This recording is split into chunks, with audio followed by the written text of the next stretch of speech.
Kutoka kaunti hiyo ya Nakuru sasa tuelekee hadi Nandi.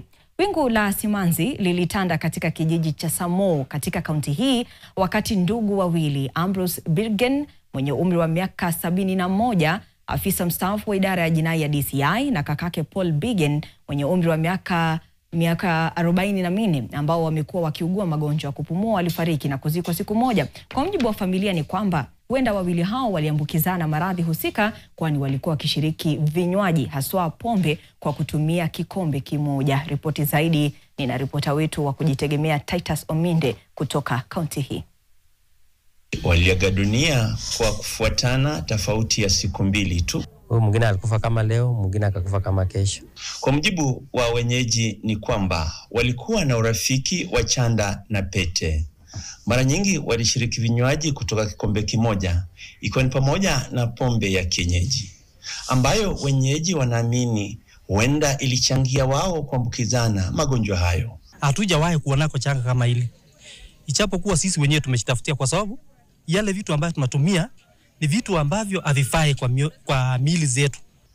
Inashangaza kwamba mmoja wa marehemu ambaye alikuwa akiugua TB, kwa mujibu wa ripoti ya madaktari, aliripotiwa kuacha kutumia dawa licha ya kushauriwa na daktari kuendelea kuzitumia.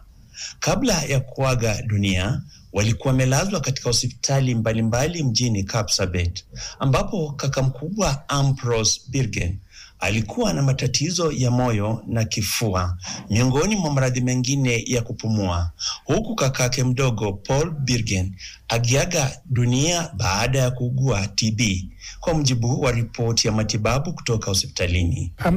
LD promoters ambao serikali iliwaandika kazi waweze kutembea kupima mapema, kwa sababu wasipopima mapema TB inaweza kufanya mtu afariki. Na watu waweze kutibika, na watu pia waweze kupata matibabu mapema kwa janga mbalimbali ambayo inatukumba kama Wakenya. Jane na familia zao ziliwataja kama watu waliowajibikia majukumu yao. Kwa vitu mingi yeye ndiye alikuwa namtegemea sana. Tuseme early this year ndio amekuwa mgonjwa sana. Amekuwa on and off from hospital. Yangu amekufa. Alikuwa analea watoto wake mzuri. Nikiripotia NTV mashinani kutoka kaunti ya Nandi, mimi ni Titus Ominde.